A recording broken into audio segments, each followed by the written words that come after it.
Okay, welcome to this month's episode of Regulation Central, provided by Polunsky, Beitel, and Green. For nearly 50 years, they have provided legal support to residential mortgage lenders. They understand better than anyone your need for a legal partner to prepare or review mortgage closing documents that are compliant, properly risk adjusted, and delivered quickly. For more information, visit mortgagelaw.com.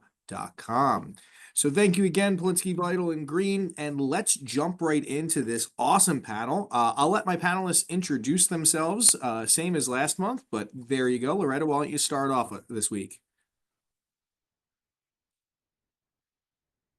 You're gonna have to unmute yourself, Loretta. Yes, Loretta's Yeah. muted while she works on that.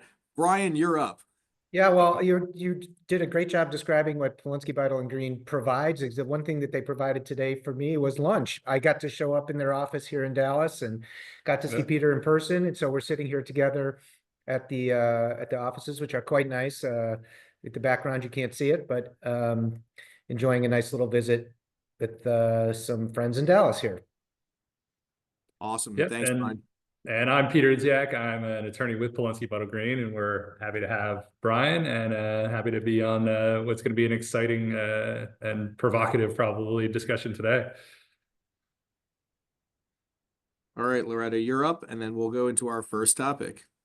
She All can't. right, Loretta's not going to be able to unmute. Hopefully, she can figure that out in the next couple of minutes. So, guys, it has been a interesting past couple of weeks in the regulatory arena.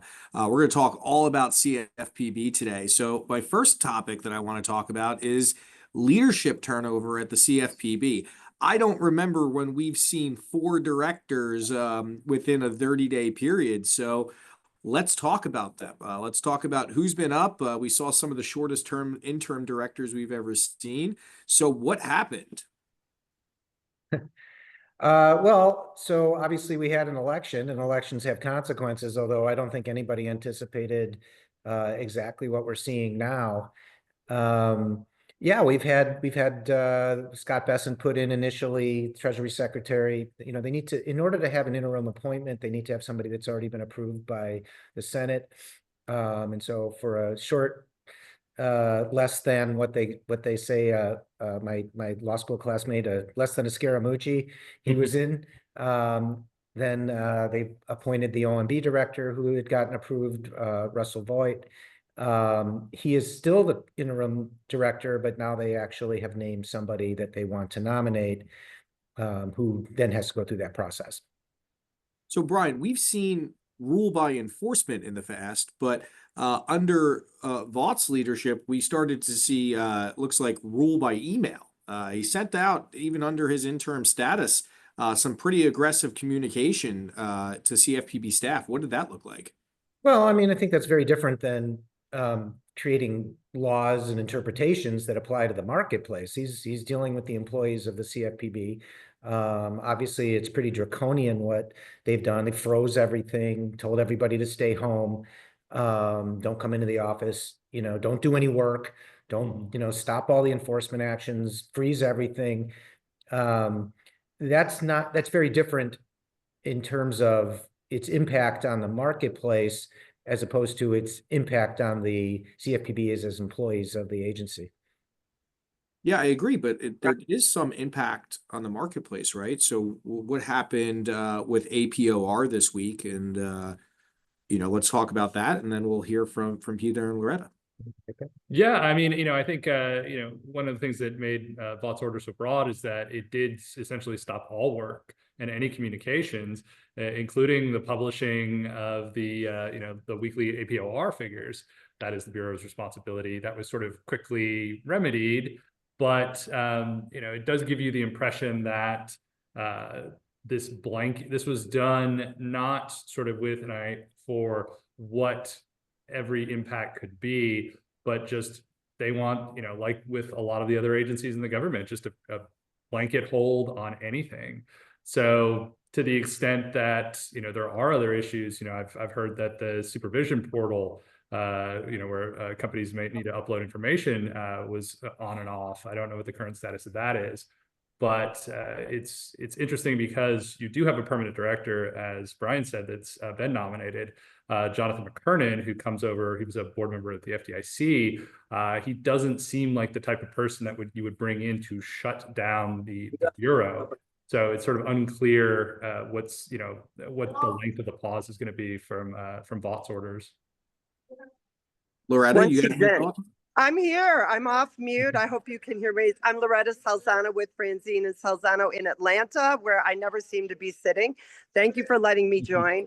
It is interesting. We had this, rip off the Band-Aid approach, which has been characteristic of what we've seen the Trump administration do since day one in other federal agencies. And then it leaves all of us and other lawyers to try to figure out what it means, as you can see, there have been a lot of legal actions filed in response to things that have happened in this you rip off the Band-Aid approach, as opposed to carefully considering each duty of the Bureau and things like APOR, things that have to happen to keep markets functioning smoothly, which were not considered. And hopefully, because I'm sure we'll have a new CFPB director. I don't think there's any question that he'll be confirmed. And I think he'll be more industry friendly and probably more cognizant of mandates that have to take place to keep products and services delivered to consumers while the rest of the mess is sorted out.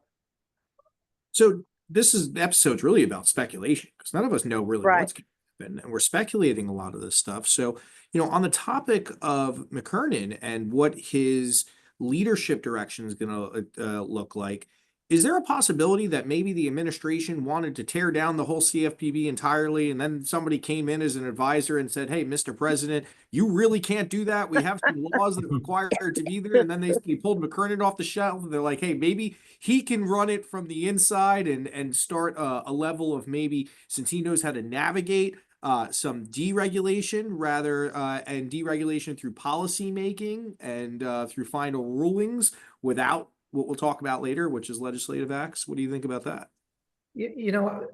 I think there's two things happening at once here. One is very clearly, look, there would be a desire on the part of the new administration, certainly with the Elon Musk Doge kind of initiative, to just shut the whole thing down. I also think there's a recognition, however, that that's just not going to be possible. It's not legally possible to do that. But there are people, and I think they're being appointed, as we speak, to various roles, who are dedicated to pushing the limits of what they can accomplish within the bounds of the Constitution. And I think those bounds are going to be tested. I think you've already seen litigation, and there will be more, no doubt. I also think there's a recognition, though, that there's certain things they just cannot accomplish by fiat, and they're going to have to pursue changes to law, changes to regulation. And these are hard to do, blocking and tackling kinds of things that if they want to accomplish, just take, for example, the yellow comp rule, which, all of us think I certainly think is a disaster for consumers. It serves no useful purpose. Getting rid of that, you've got to change truth in lending. You can't just get rid of the law. You can get rid of the CFPB, even put nobody in charge of it, but there's still private rights of action, and there's there's state enforcement officials who can enforce it as well. So it's codified into Regulation Z, right? It is. That's what I'm saying. It's well, but I do think there's room for. Don't you think, Brian? There's room for certainly some changes through the regs, because even though TILA requires the LO comp rule and implementation of a rule, it can certainly be kinder and gentler to industry in some ways that would still serve consumers and serve the purpose and follow the intent of TILA, I think. So, one of the things I think we've learned very quickly in the course of observing the CFPB over its life cycle, which is, less than 15 years at this point, about 12 years, is that, making changes through interpretation is not durable. Okay. And, you could interpret LO comp to say, well, maybe discounting is not a violation of LO comp. Well, that might be true for the regulator to say, but now we also have, we have a new regime around administrative law and how those decisions are going to be reviewed by the court. So if a private litigant says, I don't think that's compliant with LL Comp, they go to court and a judge can say, well, we disagree with the CFPB's interpretation. We think it still is a violation. So I don't think anybody wants to be governed by CFPB interpretations when you can have a second look that can go the other way. So I think for that kind of a thing, you do have to essentially repeal it. Yeah, Well, it's I'd love the- to see that, but I was hoping, some of the changes we were working, that MBA was working on making to the regulation through the Administrative Procedures Act, which truthfully, as you point out now, even a regulation might not do it. So it just adds to the uncertainty. I agree. And if you go back and, down memory lane, you look at the 3 factors letter or MBA released, they were looking at 3 distinct points. They were looking at the HFA, the Housing Finance Agency discounts and carve out, same way as open-ended like HELOCs or HECMs are carved out. They were looking for demonstrable price competition, which if a LO is being shopped, they can contribute a part of their compensation if they can demonstrate they were getting shopped. And they were looking for if the material errors of a loan officer are consistent, then their compensation can be impacted. The only problem is right now, HFA isn't a big issue. And I don't think any lenders are really going to start dinging MLO compensation for material errors. So the only one that's really out there that really impacts is demonstrable price competition. To Brian's point earlier, but does the director even have the authority to do it? And even if they do, does it stand up? And we're going to get into that in a little bit when we talk about the CFPB rulemaking ability versus regulation. But before we get there, I want to talk about something interesting. What happened to the website? What's your idea on the website? I mean, we went to the CFPB website and we were getting a 404 error. Was that theatrics? What was it? well, It I mean, depended on how you went in too, right? yeah. I could still go to the rags. You could go to certain places, but it was a little smoke and mirrors. Yeah, the story, that I sort of heard and have read is that someone who was affiliated with Doge came in, deleted the Bureau's X account, which no longer exists. I think, though, the Facebook account still exists. And then, deleted basically sort of half of the homepage with the 404 error. But everything else is still there. Although, the piece of advice I've been giving, though, to clients and fellow attorneys is just, download anything off the website that you think is valuable that you go to, because, you may wake up tomorrow and it could be gone. Now, just because it's deleted doesn't mean it's not still operative. And that's something that we were talking about a little earlier. But it does seem like, to your point, Matthew, that this was sort of, theatrical. Elon wanted the Bureau deleted. Well, they deleted their X account, they deleted the homepage. But the regs still are in place. So, the theatrics aside, it kind of makes a lot of sense that it says, well, the department is not acting, but hold on, the regulatory statute pages are still up. So we still know the laws exist. Well, yeah. And I sort of equated to just, the cop's not on the beat right now, at least at the federal level, but all the laws are still the same.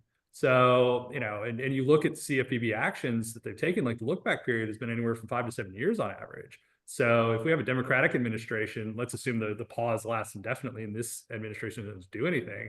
My guess would be that if it's a Democratic administration in 4 years, they're going to look back and they're going to come at you hard if they think that you were violating, the rules and regulations just because you thought you could get away with it.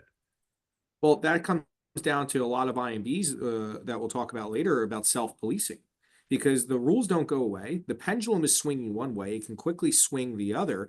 And if you're not self-policing, you're saying, hey, the CFPB is not there to go and catch me doing these bad acts. Like you said, if you have an administrative change, the pendulum can swing, and you better believe that they're going to be looking at the bad actors and who was doing the most violations and potentially come back with wrath. So let's talk a little bit about the future, because I think that's a good segue. It looks like the CFPB is getting downsized, but I think we can agree that it can't be dismantled. So what is CFPB versus regulations? Like, what are the misconceptions of why some people think it can be dismantled, but we know it can't? The misconception? Well, I think the misconception is just through the media, right? And these pontifications. And we've seen the administration do things without authority. And then it leaves people to have, then we all have to challenge it. But, I think too, when we look at McKernan and my inclination is that we'll see a void in the enforcement. Certainly a lot of people were terminated and now there's a freeze on the termination. So I think we'll see fewer folks dedicated to enforcement and supervision. But there will still be people floating around doing things that they have to do to issue APOR and make sure the HMDA database is working and do other things. And then, maybe at least be there to serve industry. I know a lot of folks are concerned about the lack of resources for smaller participants who don't have the capital to hire lawyers to help them figure out what's going on. Peter, what are your thoughts on it? Yeah, I agree with Loretta that I think there's a lot of misconception about what happens if you just, delete or hollow out a bureau or an agency, that somehow the laws that they're enforcing goes away. And I think, you mentioned this earlier, Matthew, that the Consumer Financial Protection Act, interestingly gives state attorney generals and financial regulators authority to enforce federal consumer financial laws. So, you could end up in this standpoint, this position where sort of everything, on the regulatory side that Chopra has done is still in place. You have an absentee federal regulator that isn't really doing anything to either enforce or supervise. And then into that gap, you have the states that come in. And I think, based on sort of what I've heard and really just with McKernan, that there's a recognition, at least in part of the Trump administration, that if you want to be industry friendly, you can't cede the field. I've sort of equated this to the mid 2000s, where you had, Elliot Spitzer in New York, who, in sort of the absence of federal SEC regulation and enforcement, like really came in to make a name for himself. And with these, state attorney generals being political actors, I could definitely see in some of the blue states that they, upgrade their resources. And in fact, if, we were talking about this at lunch, if they eliminate everyone from the bureau, well, you've just put a lot of people into the job market who are very experienced at enforcing these laws that can be picked up by the states to sort of beef up their own enforcement activities. Yeah, absolutely. I mean, listen, I know I'm old enough to remember that the CFPB didn't exist that long ago. I mean, we had all these same laws and they got enforced, and there was class action lawsuits. I mean, the CFPB is not necessary to require compliance by mortgage lenders with the various compliance laws that we have to deal with. So, I think it's definitely a misunderstanding to assume that because the CFPB is somehow hamstrung in their enforcement activities and their other activities that, it's open season, knock yourself out, do whatever you want. That's crazy. And people, are so afraid of the CFPB, but the CFPB is not scary compared to a plaintiff's attorney, whether the plaintiff's attorney is motivated by passion or greed. Those folks will dig in and they're tenacious. And that's going to be the case for lots of these laws. And they still have a big old tail on their statute of limitations. Even the regs with shorter times for remedies. So that to me is scarier, because I think it's more difficult to settle with those folks oftentimes. And we've seen what the state AGs have done. If they're politically motivated, that can be just as scary. Well, Yeah, IMBs are always scared of that $1 million CFPB fine, but it's not uncommon to see class action lawsuits that are settled very early in the process, settle for, hundreds of thousands of dollars. Yeah, I think I think the biggest difference, at least initially, is going to be in the ability of, well, not the ability. The CFPB is not going to be pursuing the kinds of envelope pushing kinds of claims that you saw, certainly in the Cordray area and in the Chopra era. And, like Townstone was the only one from Craniger that had any element of that. So you're going to see that you aren't going to see like the kinds of, questionable, where you're going to have to question the interpretation of the government around what something means, and that you're going to find out what broke the law after the fact. You're going to know that if you're violating the law, if the government's coming after you, it's just a question of factually proving it out. It's not going to be having an argument in front of the judge about what RESPA says about this, or what fair lending disparate impact means. So it seems like we kind of knew that stuff was going to be handed back down to the states. Even the current or the past CFPB director Chopra, one of his last acts, if you go back and look, on January 14th, he sent a letter to all of the states. Let's talk about that for a sec. What did the letter say? There was pretty much like a guidance document on how to regulate in the absence of the CFPB. Yeah. Yeah, I mean, I think I give Chopra sort of a lot of credit, and tip my hat a little bit that he was engaging in actions right up to the end. I disagree with a lot of what he did, but sending out this guidance document in a few years before, there was a informal guidance that reminded states of their authorities under the Consumer Financial Protection Act. Like, he really did a lot to sort of cement and set up the states in the absence of the CFPB to sort of pursue, his view of consumer financial laws. So, it was really sort of like a reminder and maybe a bit of a persuasive effort. It didn't really grant the states, the letter you're talking about, Matthew, any new authority, but it's definitely hey, if you guys want to pick up the baton, here's sort of a roadmap of how you could do so. Well, he definitely went out swinging, everything that happened the end of December. And then, a lot of folks predicted he would resign, and he obviously didn't. And it's a call to action, I think. Yeah. And we've heard some of the states saying, all right, we're ready to fill the void. Yeah. And I don't know how much that letter really moves the needle over what states were already going to do. Right. But it was, definitely, I think, Chopra is a political actor as well. Like, he's been out on doing some interviews and podcasts and whatnot, sort of, talking his own book. So I view that as sort of part of that it's more, sort of cementing his legacy a little bit and hoping that it doesn't get pulled back as much as possible.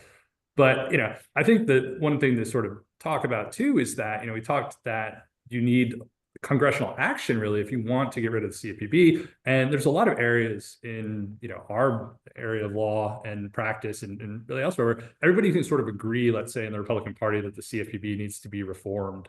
But then, how do we actually reform it? That's where you get the disagreement. And with such a narrow majority in the House, is this something that this Congress is really going to spend time doing?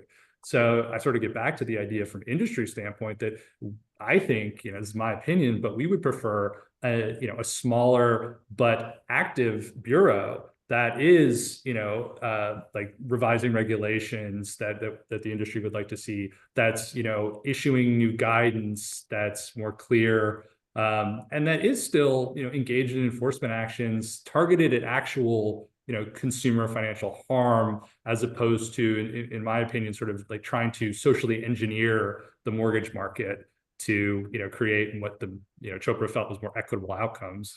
Well, I don't know if we talk a little bit about the legacy of Chopra, and I was somewhat encouraged when he came in initially, thinking that he was going to have a very market-focused kind of approach, something that would make competition sort of the thing that is the most viable form of consumer protection, that that if you have a viable open market, robust marketplace, that consumers will benefit from the competition.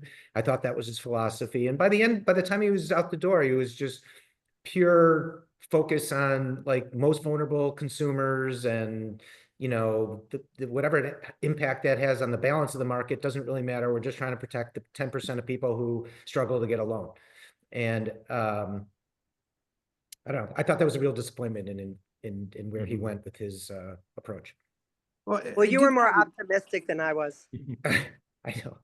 I did find it interesting that I Listen, don't think I got to he- tell you, I'm actually optimistic right now about what's Me too. happening in the Me too. CFPB. And I've had these Mhm. discussions, and particularly a lot of people on the left are saying, "Oh my God, this is terrible. We have to stop. We have to fight." And I keep thinking, look, we just voted for a new president, a new administration. You may not have wanted to vote for this person. Maybe you did, maybe you didn't. It doesn't really matter. At this point now, they're the president, and I want them to succeed. And I want this to succeed for the industry. There's a lot of problems with the CFPB that have been embedded over these years. And maybe some of the solution is going to be worse than the problem, but also I think some of the solutions will be very good. So, these boundaries are going to be pushed. I fully expect the court system will rein some of it back in. And I think the critical question for me is this administration going to respect the rule of law at the end of the day? When the courts say, hey, you've gone too far, that's as far as you can go. Are they going to say, okay, thank you? They'll appeal all the way up to the Supreme Court. That's all fine. But once the Supreme Court rules, hey, game over, you got to do what they say. If you turn And hopefully we won't even have to get to all of those. Like, I'm more optimistic that we won't see all these envelope pushing enforcement actions or supervisory declarations or examinations or any activity that's not clear violations of prescriptive laws. Now, I know that there's always some digging to be done, but a lot of our challenges in giving compliance advice over the past several years is counseling clients on what the law actually says and what your practical risk is. And so I feel like now we can get back to devoting more attention to really what does the law say and not what might somebody at the CFPB say. So I think that is comforting. And, we can think about all of us who work with clients and help them try to comply, that the challenge is there are loads of folks out there who aren't complying. And it would be nice to see some enforcement against blatant violations of even the less prescriptive laws like RESPA Section 8 or LOCOM. That's part of what has made it so challenging for those who are really trying to follow the rules and attract LOs and work with referral sources. But you're competing with people that are doing things that are illegal. Well, Loretta, one of the questions, and Matt, I don't know if this is on your list, but I mean, we have to contend with the question of fair lending right now, and what does that mean? And in the context of an administration that's hostile to DEI, I don't see when you consider the administration's position on those kinds of issues, okay, and then you combine that with the Harvard admissions case, which says, you can't consider race in that process. You have to wonder whether disparate impact is evidence of anything, let alone discrimination, right? I mean, what is it? Is that discrimination purely because you didn't have your patterns are somehow unequal? And frankly, I have to question whether they're going to even take an attack against HMDA and see if that's going to be, is that a law that makes sense to measure that? And are we properly measuring even, in a society today where we have so much mixed race and so much, I don't know. I mean, I think I posed the question in my last musing, it's hard to believe that we even need a law that says you can't discriminate in lending. Like, why do we even need that law today? Are people actually doing that? Are people actually discriminating, except as we define it in terms of disparate impact? I mean, I don't know. I think those questions are going to have to be contended with. And by the way, 50 years of fair lending enforcement have not changed the needle at all, particularly for African Americans, in terms of their home ownership rates. So, what are we accomplishing here with that? I think that's all on the table right now for this. Yeah, Brian, and that conversation might be handed, we might see it get handed down to the states, and we might see red state versus blue state differentiation. And, that might be what presents us kind of some more bright line guidance of the results of this. When we do a look back 4 years from now, and if we start seeing the federal government take a step back on fair lending enforcement, which we were definitely seeing an uptick in recent fair lending cases over the past 18 months. If we come back now and we say, well, we're not seeing regulatory enforcement from a federal level, and states start stepping in, and notably, we know that there's definitely some blue states that have already had items like CRA for IMB on their initiative lists. One thing that you're going to be able to see is data. And one thing that could happen is you could see exodus of certain states that are over-regulating, that present more risk for independent mortgage bankers to lend in. We might be able to get some better data reporting on, red states that might be loose on enforcement and blue states that might be tough on enforcement. But during that whole process, we still have federal reporting standards. So we'll actually be getting data on red versus blue, and we might be able to take a step back and look at a couple of years and say, what were the results of this? Well, and if there really are states that become so aggressive and make it so challenging for IMBs and others to work in the marketplace, or that add uncertainty to the secondary market, then that could change laws on a dime. That happened, 20 something years ago in Georgia, when the Fair Lending Act was implemented in a way that the secondary market pulled out. And the legislature literally turned on a dime and had to modify the law pretty much the minute it went into effect. So I suppose that there might be some recognition of that and the market impact that could cause even blue state leadership to pull back, or the legislatures in those states, if they realize it's going to adversely impact the availability of financing in an already difficult market. So I have a question. Let's take a step back on CFPB dissolution for a second over there. Am I correct by stating what would it take for CFPB? Let's say the administration wanted to go down that road. It's not just about the House, right? It's simple majority in the House, but isn't it super majority in the Senate to get a law passed to actually dissolve the CFPB from a straight law passing and regulatory sentence? Yeah, you would need to overcome the filibuster and in sort of the normal rule lawmaking process. So that's not something that I believe can be done through reconciliation, which in the Senate can require just a simple majority. So yeah, I think as a practical matter, if the administration does try to go to actually delete the Bureau from the Consumer Financial Protection Act so that it is no longer congressionally authorized and mandated, that would be the way to do it. I don't see this Congress devoting their energy to doing that. It seems like just with all the actions right now that Congress has been content to sort of sit back and let this happen. Interestingly, even into areas where you might think that, Congress has sort of an institutional interest in pushing back against the executive to say, no, like Congress, we have created this agency. We tasked it with mandatory, responsibilities. We have funded it. You are not spending those funds that we have appropriated. But so far, at least the Republicans have been content to sort of, I think to Brian's point, we have a new president. He has sort of a mandate to do this, with DOGE letting him do it. And that was maybe a little bit surprising to me, the degree to which congressional Republicans have sort of cheered on this idea of, not spending appropriated funds. Well, I think that Trump 1.0 versus Trump 2.0 in the administrative sense is completely different. And now he does have, it is his party and he has him behind him. He has the party behind him. And, what we're going to see here is, let's not forget, midterms are around the corner. The 119th Congress, he definitely does not have the support and votes to get a supermajority in the Senate for CFPB dissolution. But I believe he's only, 7 Senate seats away from potentially having it. So if America looks at this and they look at what he does over the next coming years and they are happy and we get through midterms, and it's a long shot if that happened, but if he does get it, you could see the second half of the administration really start unwinding things from a congressional level if he does get that support. So everything is really up in the air.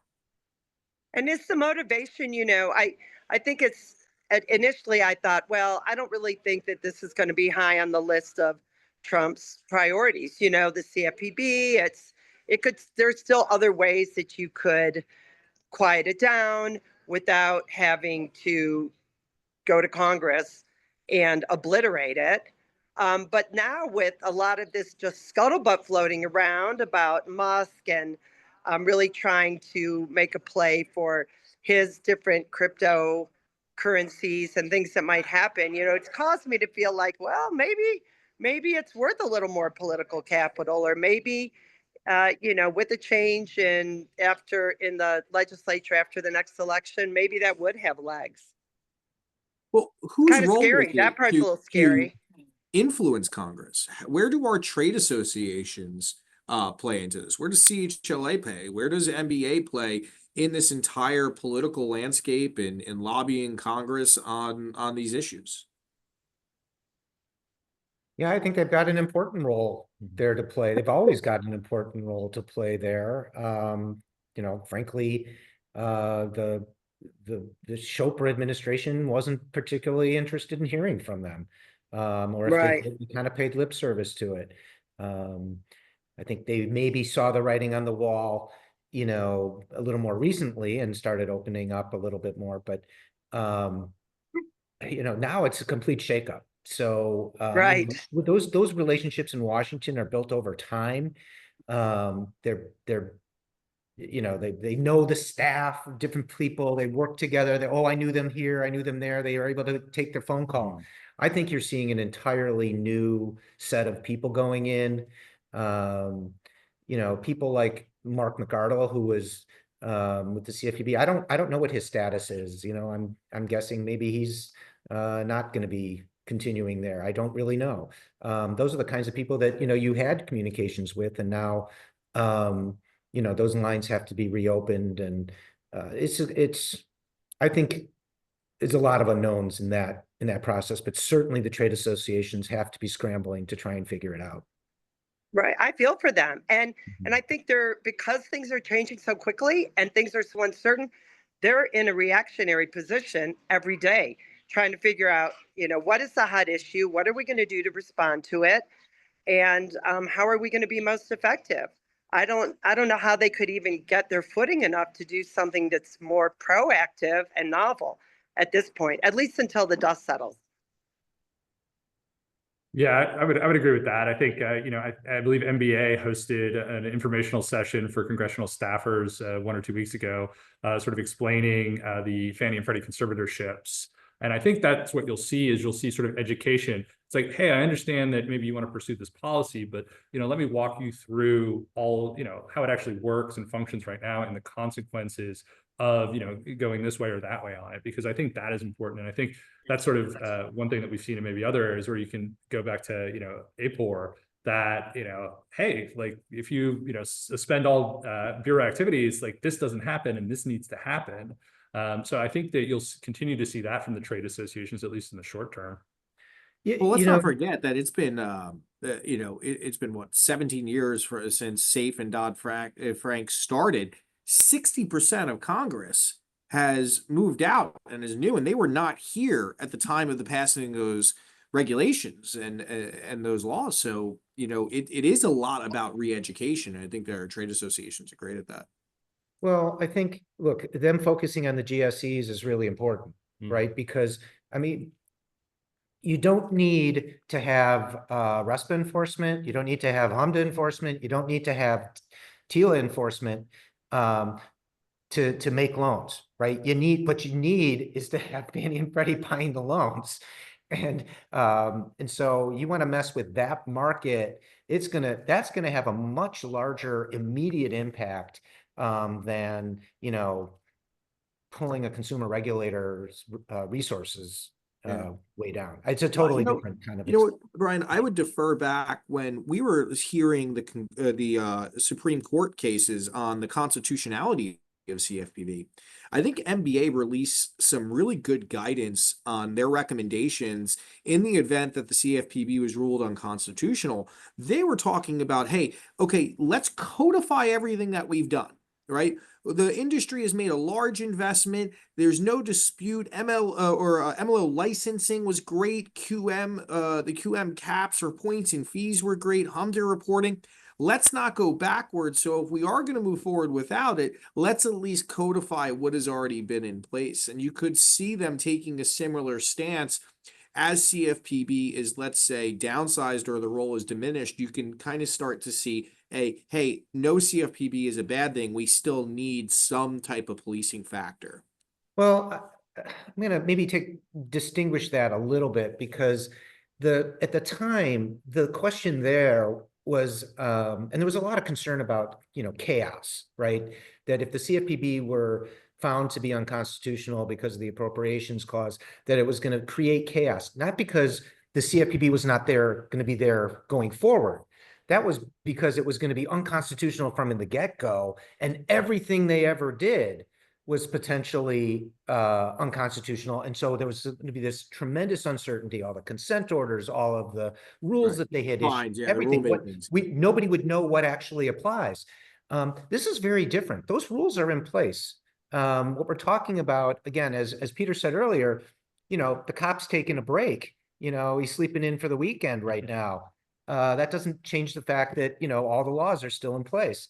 So I think it's a very different kind of situation. There were some consumer groups that were saying, oh, this is going to create chaos. And Elizabeth Warren's like, this is going to immediate, problems for the entire American public. Well, that's just not true. Right. I mean, lenders are going to continue to comply. They're going to continue to make loans. You cut off Fannie and Freddie, you jack up, interest rates, you make it impossible for the secondary market to operate in the same way. That's going to create much bigger headaches than what's happening now, which isn't to say that this isn't a big deal, but Yeah. We shouldn't overstate what the role of compliance is in the market economy. Well, the conversation of GSE reform is a difficult one, because I don't think that when the GSEs were placed into conservatorship, anybody thought that it was going to be 15 years later or 17 years later that they were still going to be there. And I think that that's what the current administration is looking at, was this was supposed to be a non-permanent solution. But, as we look at it now, it is operating well. FHFA as a prudential regulator seems to be keeping both of the GSEs in line and in parity. It seems to be a smooth secondary market right now, but we know that GSE reform can't happen overnight. So what would be a path, or what do we think that we're going to see there? Are we going to see the torch from Calabria be handed off to the new FHFA director, and that's going to be their initiative? Listen, this is a much more complicated question than, frankly, a couple compliance attorneys are probably capable of answering. I mean, what the impact on the secondary market. And I know that Rob Chrisman and Robbie have done many panels on other, webinars, podcasts talking about these issues with people like Calabria and others that are much more knowledgeable about it. But the bottom line is this administration wants to get government out of a lot of things. And right now, I mean, as much as we think that Fannie and Freddie operate great, you know what? They're the government essentially, and they're what runs our mortgage business. FHA, Fannie and Freddie. I mean, 95% of lending's all going through that. So, the government is in the mortgage lending business right now. And I think that this administration has a desire to get them out of the mortgage business. Now, is that going to be good for the mortgage market? Can that be done in a way that doesn't increase costs for consumers unnecessarily? There's a lot of policy bound up in that. And, it shouldn't be something that just the administration decides. It should be something that Congress actually considers, but they, like you said, they have 15 years to think about it and they've done nothing, which is sort of a pocket veto in reverse. So, yeah, I don't really know what's best. But I suspect that, you privatize the GSEs and you're going to raise costs for consumers. That's the bottom line. Mhm. Yeah. All right, so let's finish up on a fun topic, Doge and the CFPB. What is Doge looking for? The rumor has it that Doge gained access to CFPB headquarters and they are going to be conducting audits. The question is, what are they going to be looking for? Are they going to be looking for staff cuts? What does Doge entering the doors of the CFPB look like? Time to get super speculative, everybody. What Oh do we my see? gosh. What do we see in the next 2 to 3 weeks till we meet again? What's Doge going to uncover? Well, I think it's more sinister. I think they're going to go try to stop things, hide things, and definitely, slash things. Yeah, That's my you know, crystal ball. yeah, there is a lawsuit that's been filed by I think city of Baltimore and a union, and so Doge is sort of, and everything is on pause at least through the beginning of March. But two of the it was they're prevented from firing anybody except for cause, so no mass reductions in force, and from deleting any data.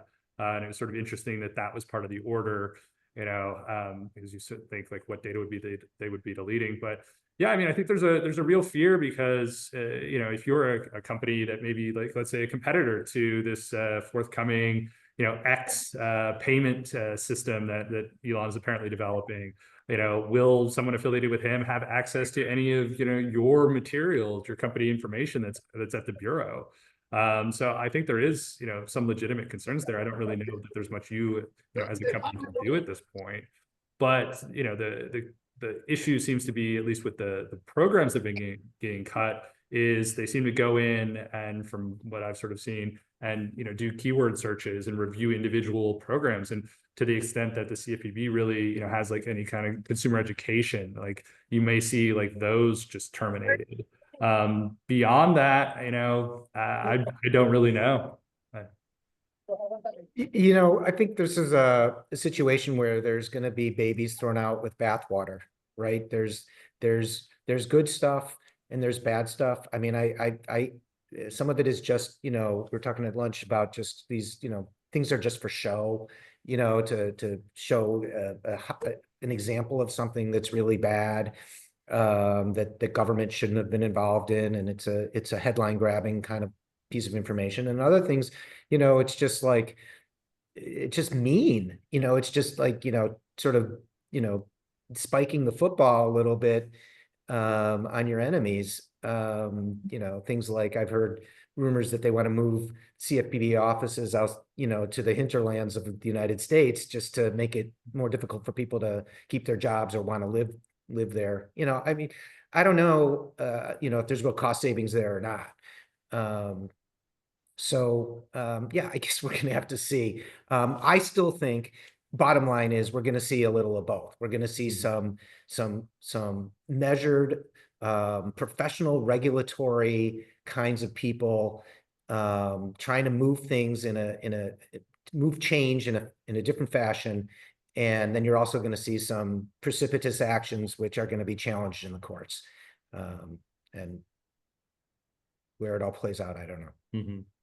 I agree. It's definitely going to be exciting to watch. We're going to have a lot more information to talk about. Regulation Central is going to be the smash hit of the 2025 year, because there just seems to be endless content with what's going on in the shakeups in Washington. So with that, I want to once again thank our sponsor for Regulation Central, Polunsky, Beitel, and Green. Don't forget, please visit mortgagelaw.com for all of your property risk adjusted disclosure needs. So with that said, thank you to my amazing panelists. It was a great, fun conversation today, and I look forward to working with you again next month. Always a pleasure. Yep.